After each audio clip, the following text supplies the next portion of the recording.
Hola chicas, bienvenidas a otro nuevo episodio de LR Podcast, el podcast de todas. En esta ocasión, señores, y ya en los últimos episodios de esta segunda temporada, vamos a hacer un descanso así súper leve por las fiestas navideñas y todo esto que tiene que ver con finales de noviembre, diciembre, para adentrarnos en esa celebración familiar y poder disfrutar haciendo un descanso de estas actividades como el podcast y actividades como charlas, la consulta nunca, ¿verdad? Porque siempre tenemos que consultar y hay pacientes que nos necesitan. Sin embargo, estas actividades pueden esperar hasta enero 2025, en donde regresamos con la tercera temporada de LR Podcast, el podcast de todas. En esta ocasión hablemos con una doctora que hace mucho yo quería traerles, porque es que hay tantos mitos con relación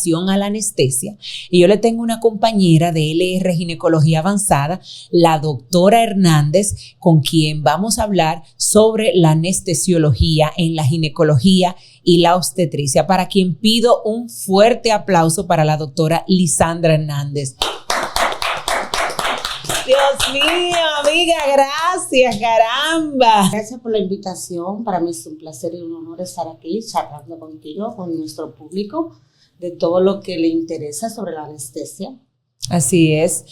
Amiga, vamos a entrar en materia de una, porque es que son tantas las preguntas que yo no quiero que se me quede ninguna. Voy a hablar llano sobre las principales preguntas que me hacen las pacientes, las que son mis pacientes y las que no, con relación a la anestesia, en el caso de una cesárea o un legrado, por un aborto, en el caso de algún quiste, algún fibroadenoma, cualquier operación o cirugía ginecológica u obstétrica. Entonces, amiga, ¿cuál es la anestesia más utilizada por ustedes los anestesiólogos, valga la redundancia, en temas de ginecología y de obstetricia? Bueno, tú sabes que la anestesia más utilizada en el término de ginecología o para las pacientes ginecológicas o obstétricas es la anestesia, es un bloqueo subaracnoideo. Okay. Esa es la que los pacientes dicen, las pacientes, ay, me dieron un puñoncito por aquí por atrás de la espalda. Ajá. Esa es la que más se usa realmente. Okay. Ahora, usamos otras técnicas ya cuando las pacientes tienen alguna comorbilidad o son pacientes ya que tienen alguna patología, claro, que no ameritan ese tipo de anestesia. O sea que cuando vamos a hacer una cesárea, la anestesia que le dan a las pacientes es una subaracnoidea, que es la que va aquí atrás, la que la paciente dice en la espalda. Amiga, ¿cuáles son las contraindicaciones por lo que tú me dirías a mí, ay no, doctora, no le voy a dar esa anestesia, vamos a darle una general o cualquier otra que tú entiendas, pero definitivamente esta paciente no aplica para yo hacerle colocarle una anestesia de esta en la espalda a la paciente? Mira, hay algunas las contraindicaciones para la anestesia, para el bloqueo aracnoideo, son varias. Primero es la negación del paciente. Que la paciente no quiera. Tomamos muy en cuenta lo que la paciente o el paciente diga. Exacto. Si el paciente te dice que no quiere una anestesia, un bloqueo, no se le puede dar un bloqueo. Exacto. Esa es la primera y la principal. Que el paciente diga que no puede. Si el paciente tiene alguna comorbilidad, si el paciente presenta alguna patología, como una emergencia, como usted ya tiene un DPP, una bradicardia, exacto, un prolapso del cordón, no se le puede dar un bloqueo a esa paciente. O una paciente que tenga plaquetopenia, que ya los libros nos dicen que la paciente con menos de 70 o de 80 no califica para un bloqueo aracnoideo porque puede ocasionar otra complicación.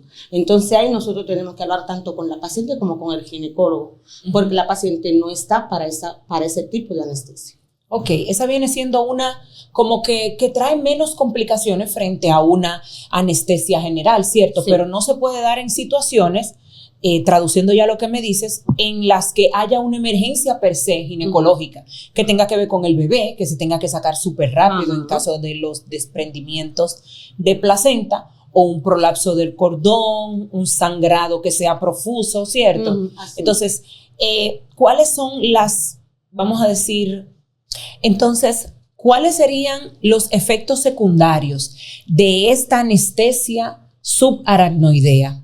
Es decir, la anestesia en donde te colocan o te pullan aquí detrás en la espalda, la que se utiliza mayormente para realizar cesáreas u otros procedimientos ginecológicos. Mira, este tipo de anestesia tienes efectos tanto tardíos como inmediatos. Okay. Los inmediatos lo vamos a ver en el transquirúrgico, que es que el mismo bloqueo subaracnoideo produce una vasodilatación.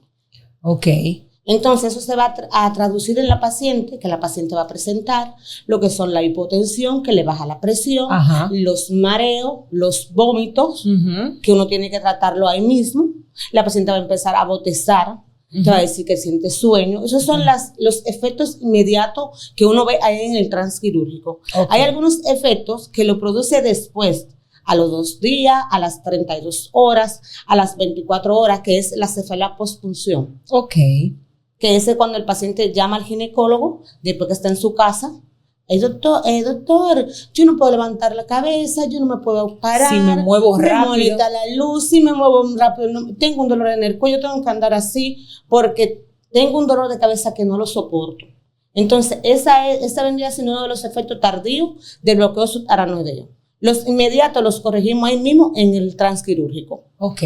¿Cuáles son, vamos a decir, más alarmantes para ustedes? Quizá el transquirúrgico durante la cirugía, o eso como esa cefalea postpunción para ustedes puede significar algo importante o no. Vamos a ponerle analgésico, no hay ningún tipo de problema. No. Para el anestesiólogo todo es importante. Ok. Porque es como te digo, el anestesiólogo es el ángel del quirófano. Y mientras pasa cualquier complicación, por más simple que la vea el enfermero, que la vea el ginecólogo, que lo vea cualquier otra persona, para el anestesiólogo es algo importante. Por eso siempre estamos en la cabeza del paciente. Porque nosotros somos los que cuidamos al paciente. Inmediatamente el paciente se acuesta en esa cama y el paciente queda en nuestras manos. Y desde que el paciente comienza, por lo menos yo me doy cuenta de que el paciente lleva bajándole la presión, es porque el paciente comienza a bostezar, sin mirar el monitor. O el paciente comienza a decir, doctora, tengo sueño. Ya viene la presión bajando. Antes que el paciente comience a vomitar, ya yo comienzo a tratar eso, porque ya yo sé que hizo la vasodilatación y el paciente me va a presentar esos síntomas, por más mínimo que sea. El tardío, que venía siendo la cefalea postpunción, algunas veces, no todas las pacientes lo presentan. Exacto. Algunas veces las pacientes me van a perdonar, pero hay algunas pacientes que por que el esposo no se vaya de la casa, porque están en su periodo de posparto, los 40 días que tienen que durar, quieren tener al esposo ahí, cualquier cosita que hagan, quieren retener al esposo ahí, y se inventan un dolor de cabeza, y se inventan que no se pueden parar, para tener al marido, el marido no se vaya de ahí. Pero Dios mío, ¿usted cree que eso es posible? No, entonces, esta chica claro son mujeres pro. Entonces, cuando van a la emergencia y nos llaman, nosotros le decimos al doctor que está en la emergencia, danos 10, 15 minutos, si no estamos cerca, y vamos allá. Cuando evaluamos al paciente para ver ser una verdadera cefalea postpunción, si yo llego a la emergencia y encuentro a la paciente usando el teléfono, sentada en la cama, inmediatamente ya yo descarto que eso no es una cefalea. Porque esa paciente definitivamente no puede estar sentada. No, esa paciente no se puede sentar, esa paciente no puede caminar. Esa paciente llega a la emergencia y llega doblada y curvada, llega con un dolor, llega con los ojos cerrados, porque realmente la mínima luz le molesta. El mínimo movimiento que hagan. Yo no sé si tú has sufrido de migraña o te ha dado alguna vez. Eso es algo fuerte. Y eso hasta mover los ojos. Eso es más fuerte que una migraña. Mover los ojos. Eso todo. Cuando dicen de que la anestesia se le fue a la cabeza.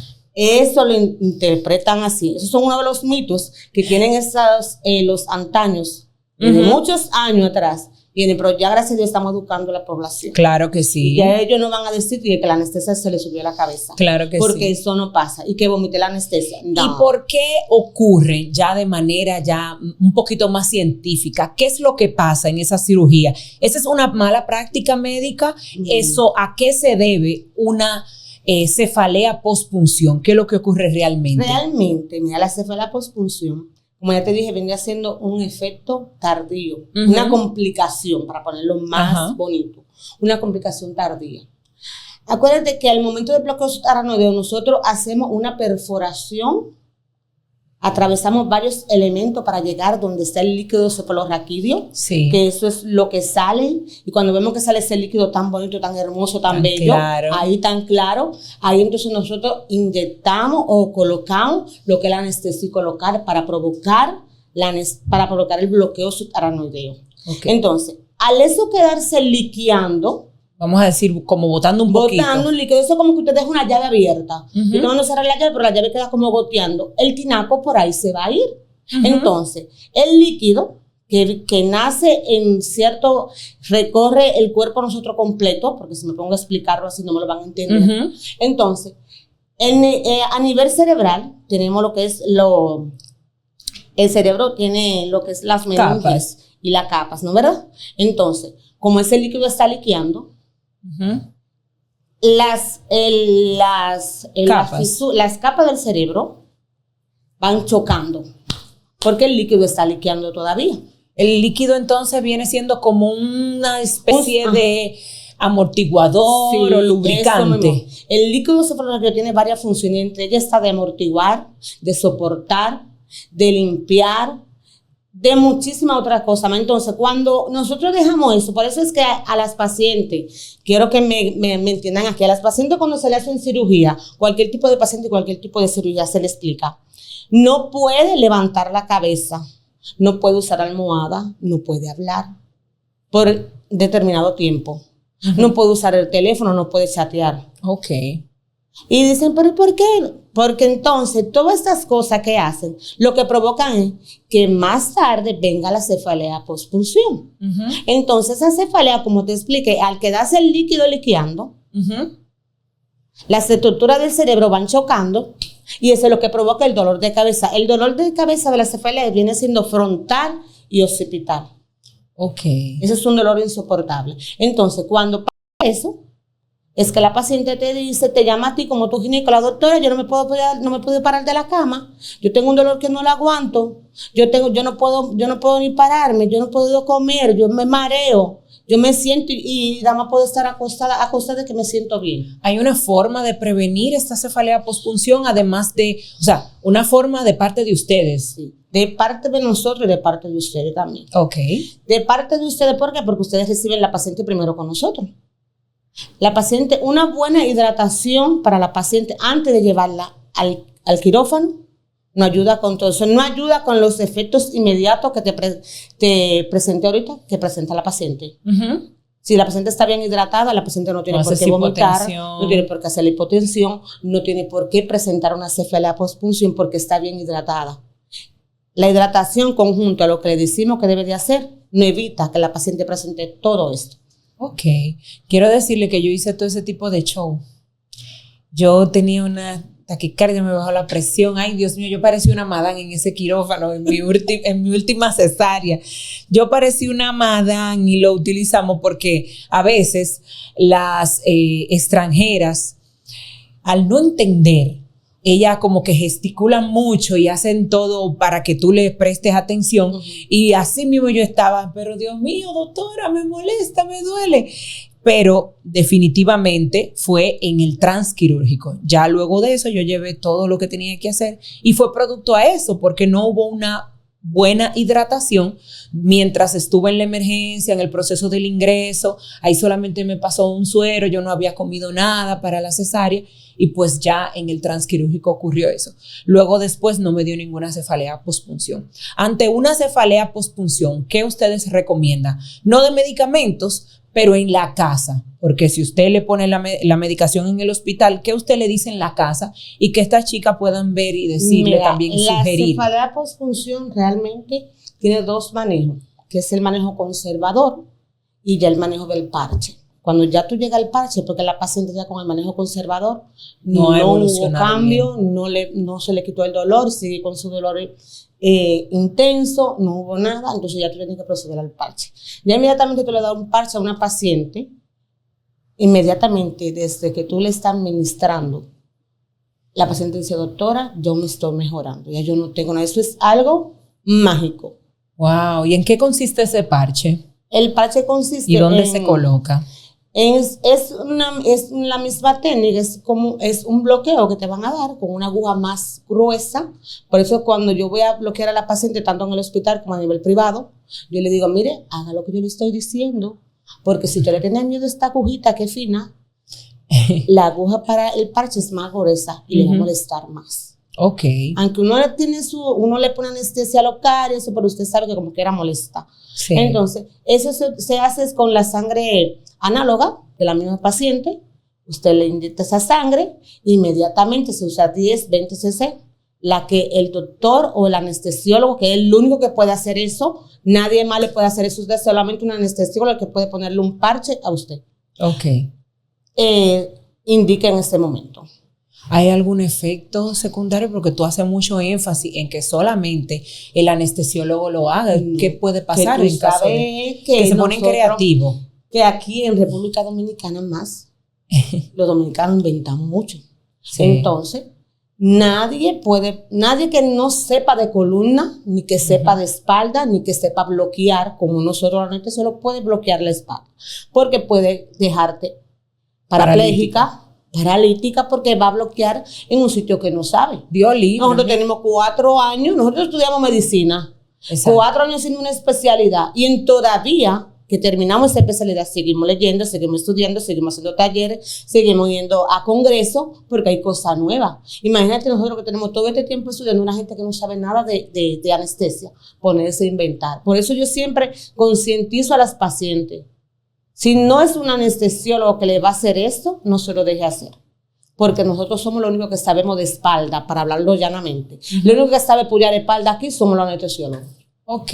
¿Y hay algún riesgo con esta anestesia subaracnoidea, esa de la espalda, que es la que estamos mencionando? ¿Algún riesgo de muerte para las pacientes? Porque déjame decirte que las pacientes le tienen miedo a la cesárea. No realmente la cesárea per se. Es la anestesia, y por eso yo traje a la doctora, porque es que ustedes no se pueden imaginar el número de mujeres que dicen, es que yo prefiero parir porque me duele, o sea, me duele solamente el hecho de pensar de que me van a apoyar aquí detrás, o el efecto de que cuando yo no me pueda mover aquí abajo, me da muchísimo temor de que yo pueda morirme en la anestesia. Mira, Laura, tú no sabes que desde todo el tiempo así va a ser. Todo el tiempo ha sido así. Yo le doy gracias a Dios que yo nunca he entrado a un quirófano. Yo nunca he tenido que entrar a quirófano para nada. ¿A ti te da miedo?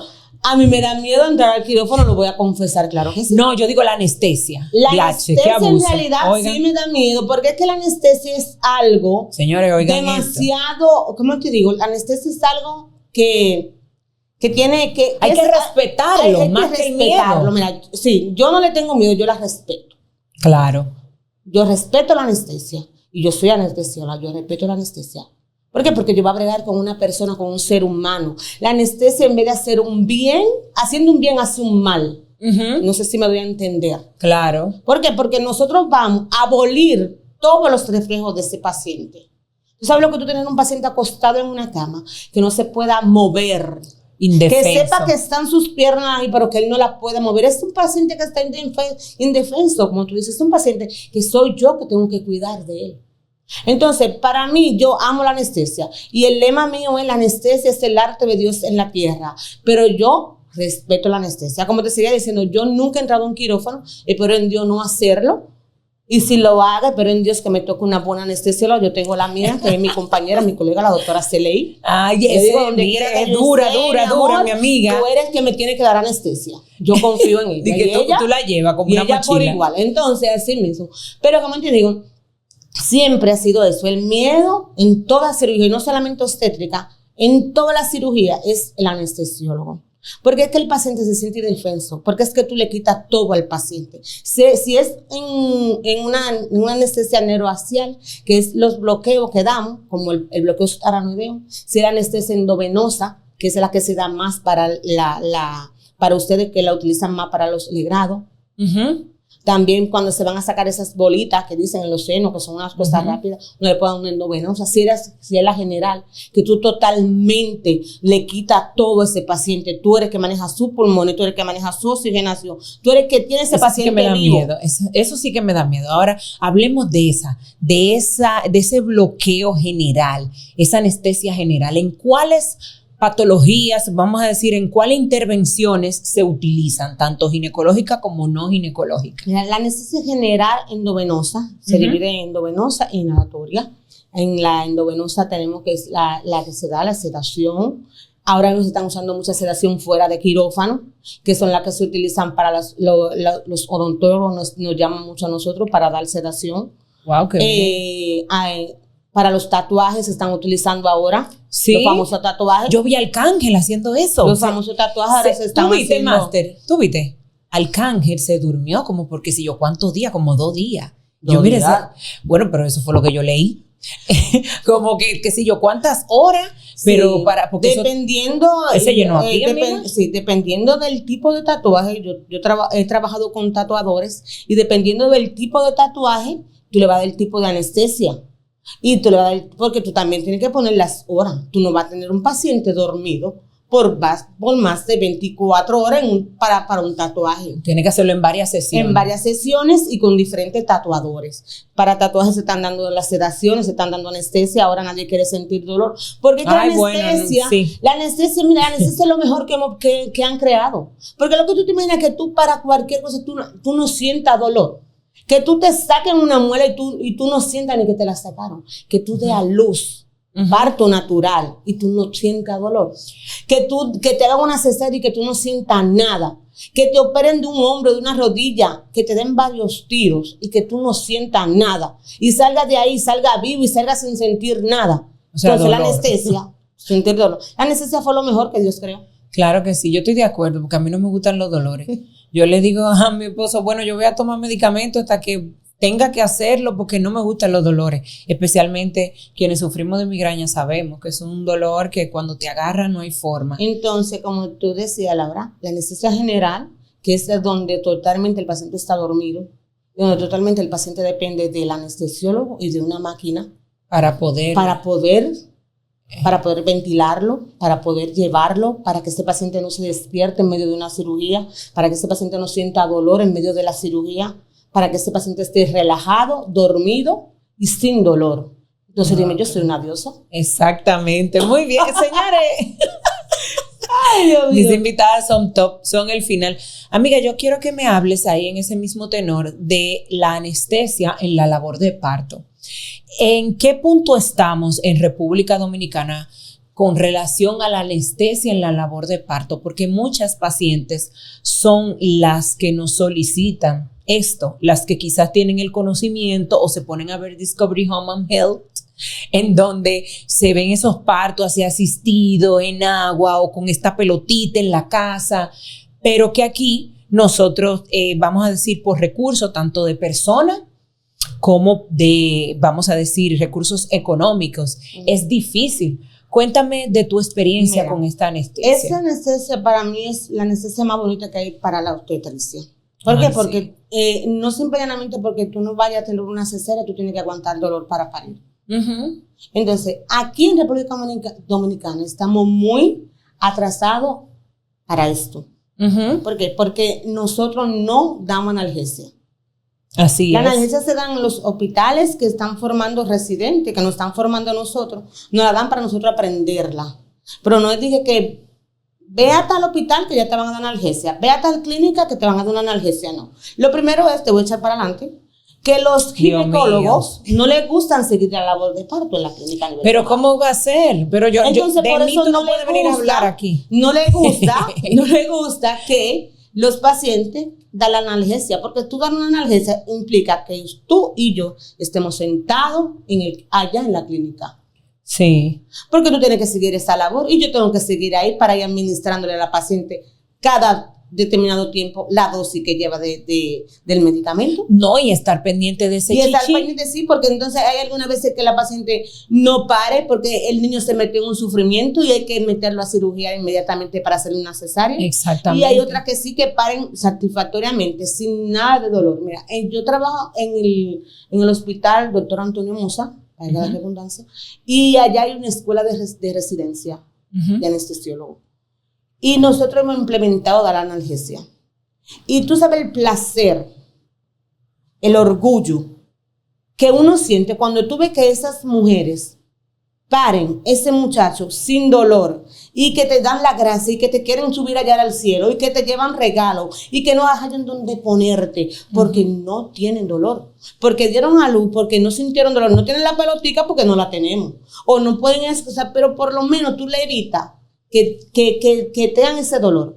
Hay pacientes que tú se los puedes dar, hay otras que no, en el hospital, porque tú sabes que no todas nos entienden.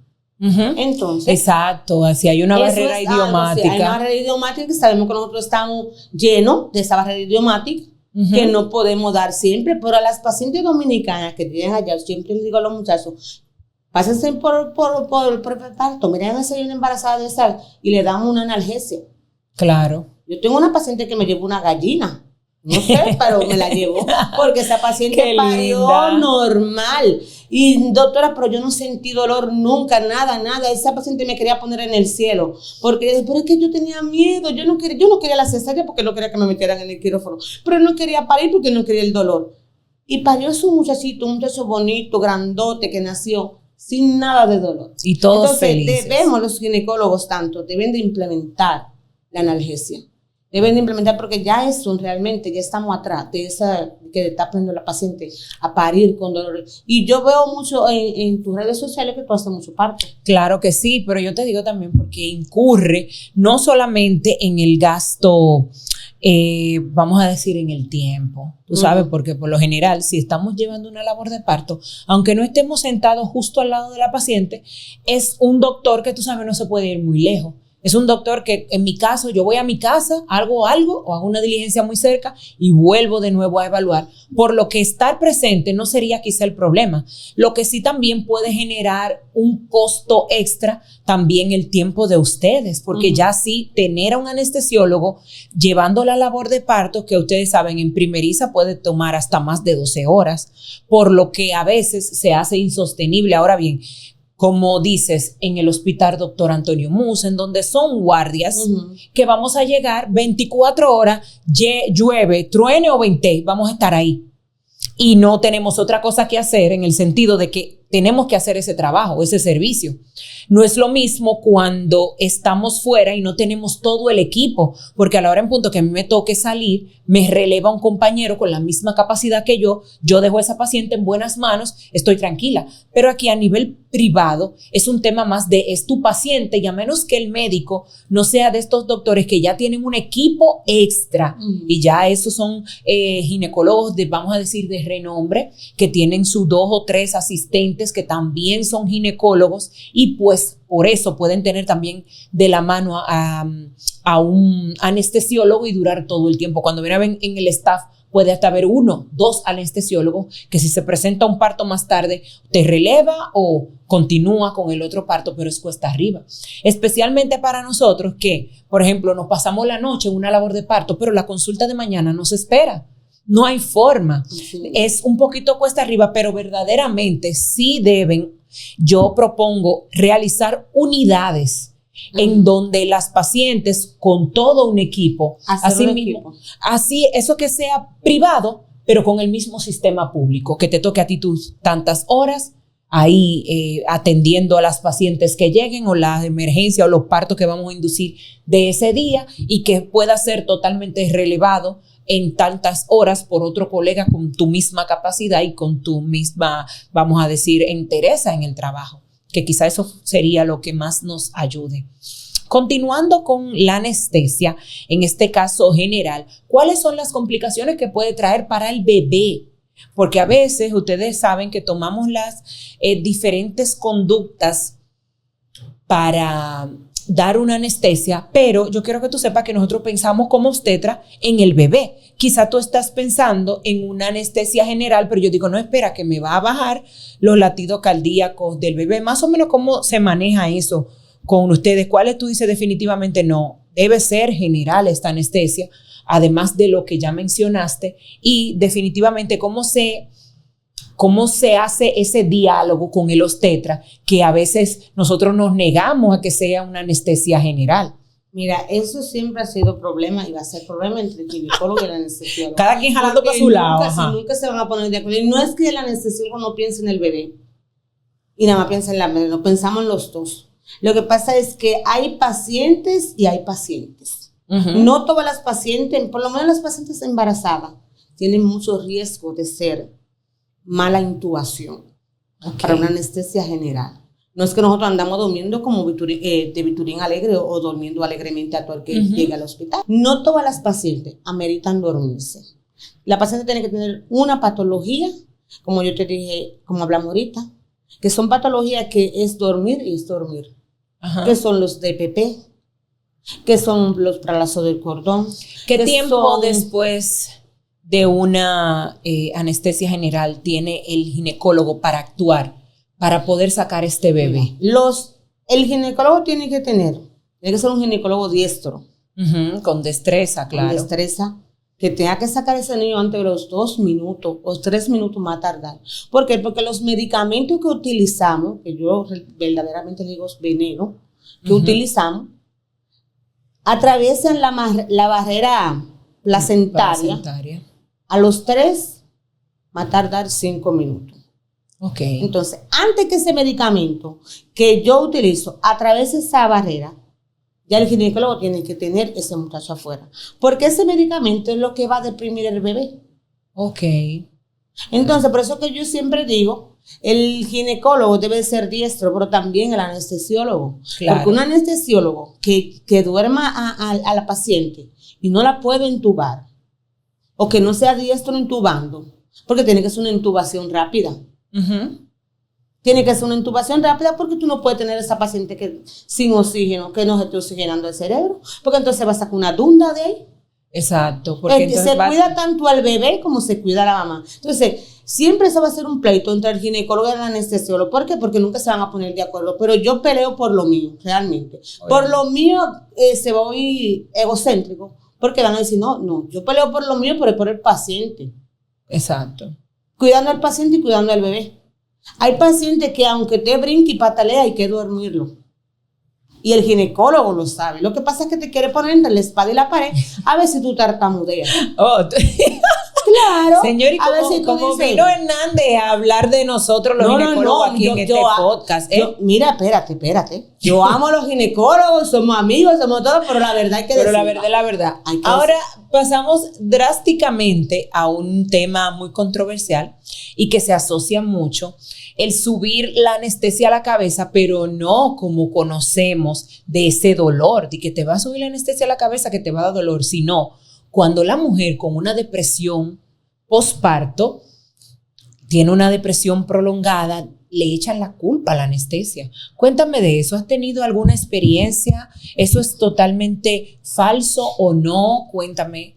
Mira, esos son uno de los mitos que siempre yo he escuchado. Desde mucho antes de estudiar medicina, siempre. Tú sabes que siempre uno que se crió, yo me crié en un barrio, uno que se crió en barrio, que viene con familia que son de campo y todo eso, familia humilde, siempre decían, no, que fulanita se le subió la anestesia a la cabeza y se volvió loca. Exacto. Y yo, pues, ahí será que le cogía miedo de verdad. Ay, mi madre. Y siempre no venía con eso. Verdaderamente, cuando ya yo me involucré en la medicina, en estudiar medicina, que estaba haciendo el internado, que estaba involucrada con los médicos, con los ginecólogos, con los cirujanos, y veía, porque ahí fue que me enamoré de la anestesia realmente en el internado, cuando cogí la clase de anestesia que nos dan. Entonces yo comencé a investigar antes de entrar a la residencia. Y ahí comenzaba a investigar y a leer, pero tú sabes, uno lee, pero no es lo mismo tú leer y que alguien te explique. Exacto. Uno lee por encima. Bueno, pero cuando ya yo empecé a estudiar, a hacerme especialista en anestesiología, entonces ahí fue que yo puedo entender, pero oye, ¿qué ellos le llaman? es que le sube la anestesia para la cabeza. Igual que si no vomitas la anestesia te va a quedar gorda. Ajá.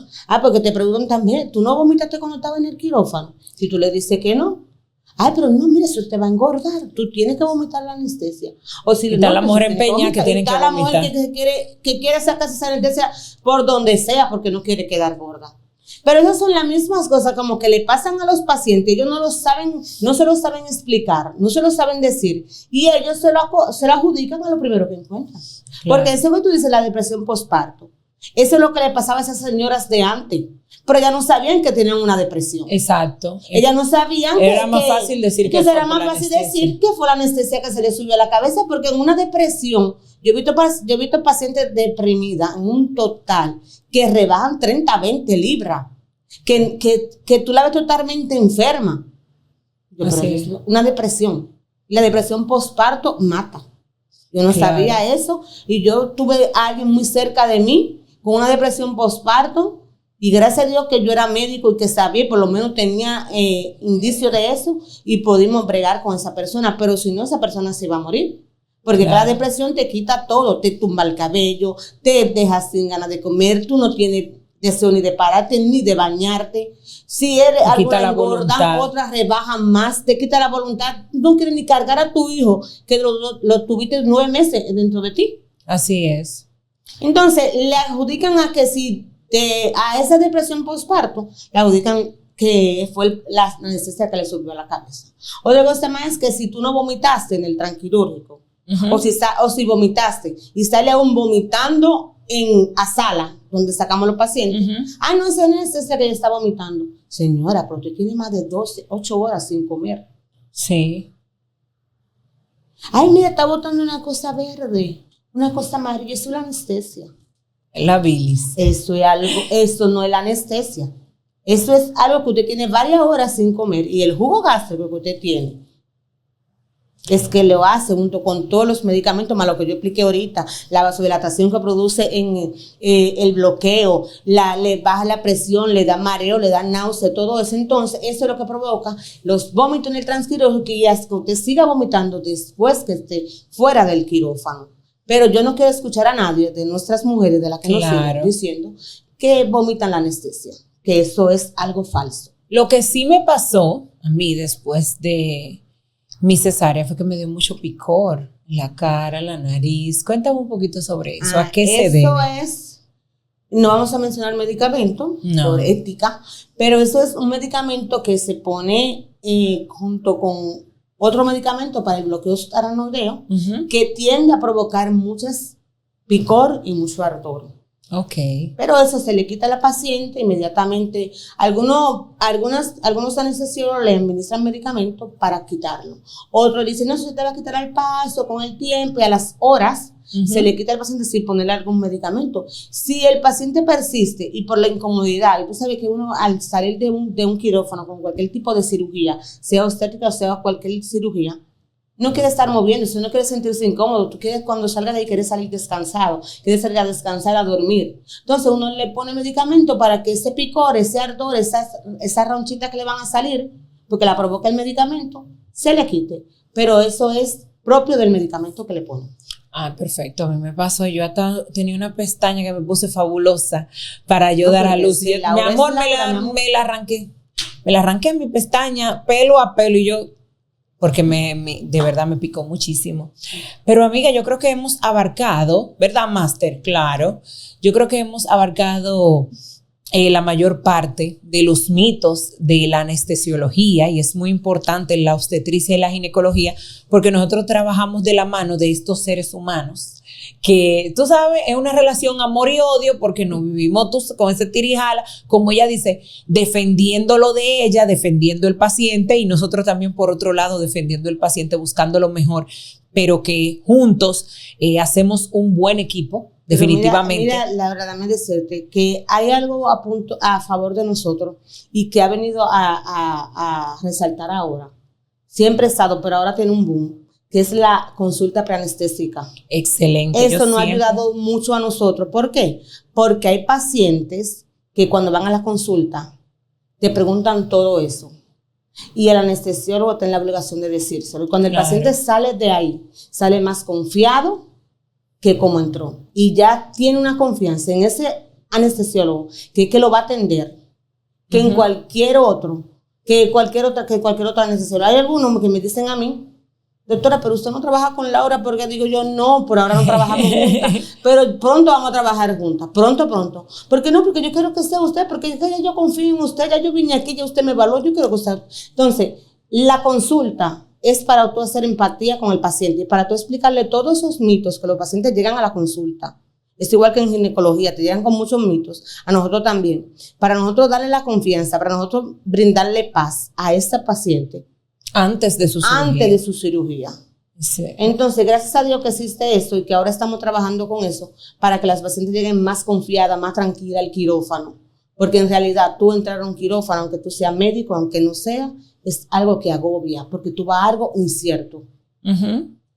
Uno siempre tiene ese temorcito cuando va a hacer una cirugía, cuando se va a realizar una cirugía, por más sencilla que sea, uno siente ese pequeño temor y más por el tema de la anestesia. Precisamente por eso hemos traído ese tema para ustedes, para que ustedes a través de este podcast aprendan un poquito y se nutran de la doctora para que ustedes tengan ese conocimiento y cuando les toque, ¿verdad? Ustedes vayan ya un poquito más orientada y sepan qué tienen y qué no tienen que hacer durante, antes y después de su cirugía. Así que, chicas, muchísimas gracias. Agradecemos de manera especial a la doctora Hernández, quien es mi compañera en LR Ginecología Avanzada, que la ve a ustedes todas antes de la cesárea y que luego me informa a mí, esta paciente es apta, tenemos que tomar tal o cual medidas y que ya cuando va la paciente, como ella dice, va un poquito más tranquila, va con el conocimiento y sobre todo con la evaluación, que cuando tiene una evaluación previa hay muchísimo menos riesgo de que esa paciente haga una complicación, porque ya se detectó o se pudo evaluar si cumple o no con algún factor de riesgo que la ponga en esa, vamos a decir, que la exponga a tener una complicación. Así que muchísimas gracias sobre todo a ti por acompañarnos durante todo la transmisión de este episodio de LR Podcast. Recordarte que estamos en los últimos episodios de esta temporada y que viene en en enero 2025 mucho más contenido así informativo en nuestra tercera temporada de LR Podcast, el podcast de todas.